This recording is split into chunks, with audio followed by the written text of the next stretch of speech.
Bismillahirrahmanirrahim. Assalamualaikum warahmatullahi wabarakatuh. Jadi kami dari kelompok 7 akan membahas mengenai prosedur analisis mikrobiologis dan spesimen klinis dengan kode kasus AKI dengan metode cepat, yaitu metode ELISA. Adapun kasus dengan kode AKI ini berbunyi, seorang pria berusia 20 tahun berobat ke rumah sakit setelah mengalami batuk berkepanjangan hingga hampir 2 minggu. 3 hari terakhir, dahak yang dikeluarkan oleh pasien tersebut disertai dengan bercak darah. Nah, pasien mengalami nyeri pada tenggorokan pada saat batuk. Pasien mengalami penurunan berat badan hingga 10 kg sejak mulai menunjukkan gejala penyakit. Pasien mempunyai riwayat sering merokok sejak remaja. Pemeriksaan toraks menunjukkan adanya kavitas paru-paru, suhu tubuh 38 derajat Celcius, pasien mengeluh tidur tidak nyaman karena batuk, serta keringat pada malam hari. Dokter mencurigai adanya infeksi saluran napas dan bagian laboratorium mikrobiologis klinis diminta untuk menganalisis bakteri penyebab penyakit infeksi tersebut. Nah, adapun analisis kasus yang akan kami bahas pada kesempatan kali ini, yaitu yang pertama, analisis penyakit yang mungkin diderita oleh pasien berdasarkan tanda, gejala, dan hasil pemeriksaan klinis. Pemilihan spesimen yang digunakan dan alasannya, serta teknik analisis konvensional yang digunakan, alasan pemilihan dan mekanismenya, dan terakhir itu metode cepat yang dapat digunakan untuk mengganti metode konvensional tersebut dan alasan pemilihan dan mekanismenya. Nah, selanjutnya saya serahkan ke pemateri pertama. Baik, terima kasih atas kesempatan yang diberikan. Jadi yang pertama itu yang akan dibahas analisis penyakit yang mungkin diderita oleh pasien berdasarkan tanda, gejala, dan hasil pemeriksaan klinis.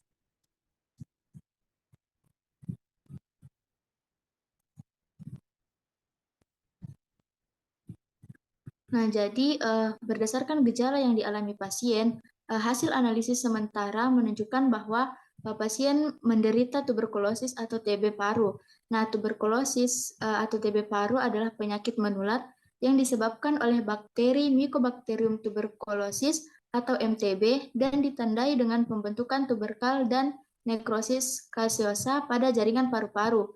Nah, gejala utamanya itu adalah batuk yang berlangsung selama 2 minggu atau lebih, batuk dengan gejala tambahan yaitu dahak bercampur darah, sesak napas, lemas, kehilangan nafsu makan, penurunan berat badan, dan keringat malam. Mungkin itu saja dari saya berikan ke pemateri berikutnya.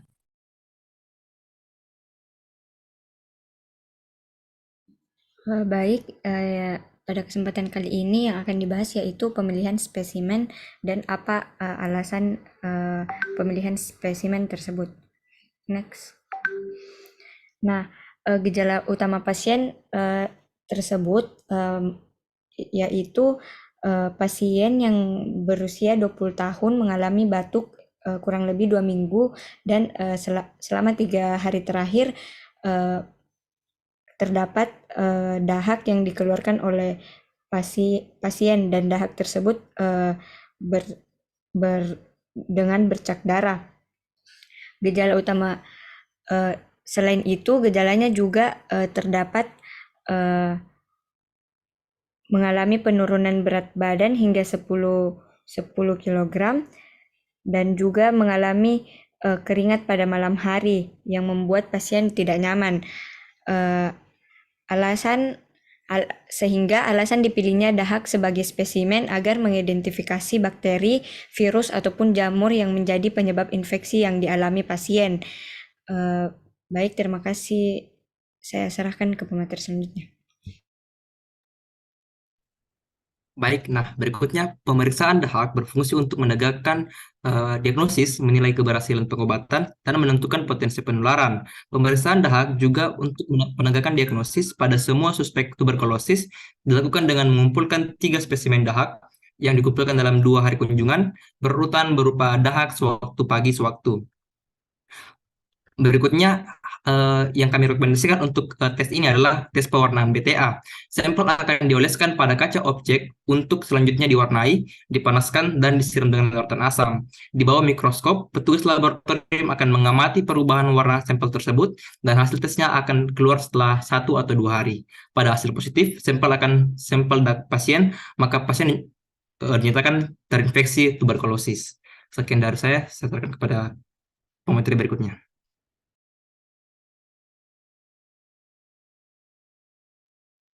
Baik, pada kesempatan kali ini saya akan menjelaskan mengenai teknik analisis konvensional yang digunakan, alasan pemilihan, serta mekanismenya. Next. Sebelum masuk pada analisis konvensionalnya, saya akan menjelaskan sedikit mengenai penyakit tuberkulosis ini. Nah, tuberkulosis paru merupakan penyakit menular akut maupun kronis yang menyerang paru yang disebabkan oleh bakteri tahan asam atau BTA yang bersifat gram positif, yaitu Mycobacterium tuberculosis.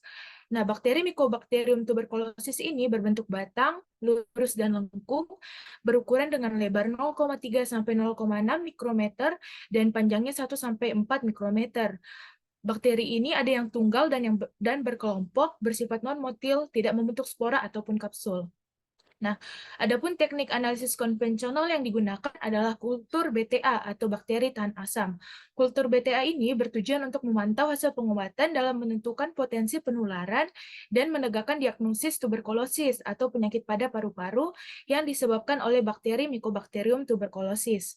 Adapun alasan dalam pemilihan metode kultur bakteri tahan asam ini adalah karena dapat diketahui bahwa bakteri Mycobacterium tuberculosis merupakan bakteri tahan asam atau BTA, sehingga metode ini sangat cocok dalam menganalisa penyakit tuberkulosis.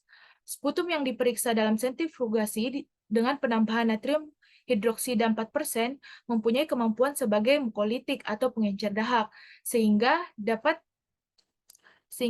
meningkatkan kemampuan ditemukannya BTA. Perlakuan sentrifugasi sangat mempengaruhi peningkatan jumlah BTA, di mana dengan perlakuan sentrifugasi, bakteri yang mengendap ke dasar tabung, karena prinsip dari sentrifugasi adalah mengendapkan partikel-partikel yang memiliki massa yang lebih besar. Endapan bakteri yang terdapat pada dasar tabung akan terpisah dari cairan-cairan sputum. Next.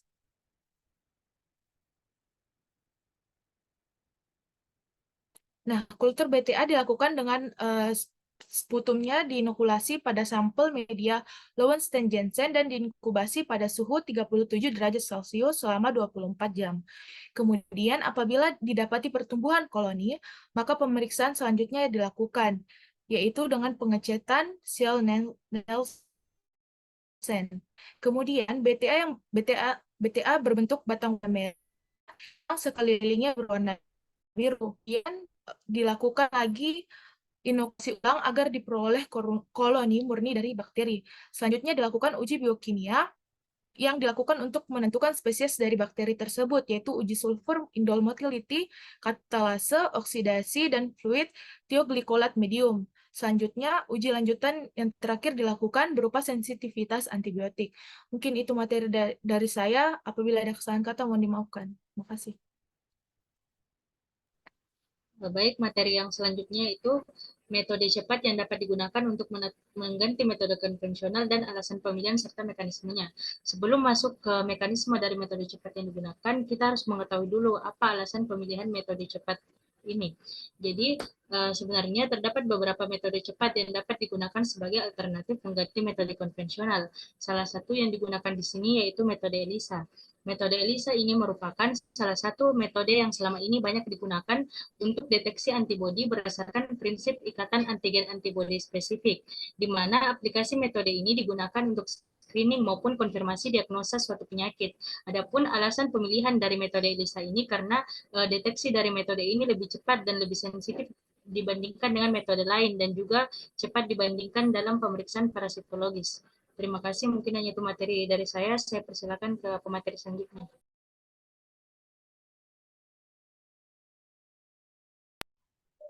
Baik, terima kasih atas kesempatannya. Selanjutnya adalah mekanisme dari metode ELISA. Sebelumnya, metode ELISA ini merupakan singkatan dari enzim immunosorbent assay yang merupakan salah satu metode untuk uji serologi yang dapat mendeteksi respon humoral berupa proses antigen antibodi yang terjadi dengan sensitivitas dan spesifitas yang tinggi dengan berlabel enzim sebagai penanda reaksi. Metode ELISA ini memiliki 4 teknik, yaitu direct ELISA, indirect ELISA, sandwich ELISA, dan competitive ELISA. Untuk prinsip dari metode ELISA adalah reaksi antigen antibodi yang ditunjukkan dengan terjadinya perubahan warna setelah penambahan konjugat berupa antigen ataupun antibodi yang dilabeli enzim dan substrat. Perubahan warna digunakan untuk mengukur intensitas menggunakan spektrofotometer atau ELISA reader dengan panjang gelombang tertentu. Pemeriksaan ELISA dilakukan untuk mendeteksi antimicrobial superoksid dismutasi antibodi yang digunakan untuk serodiagnosis tuberkulosis.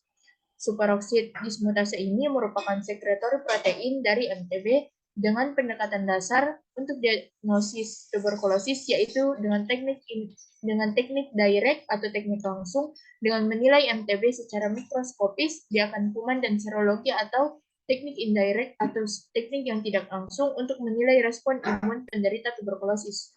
Sekian dari saya kembalikan kepada moderator. Mungkin cukup sekian yang bisa kelompok kami paparkan. Kurang dan lebihnya mohon dimaafkan. Wassalamualaikum warahmatullahi wabarakatuh.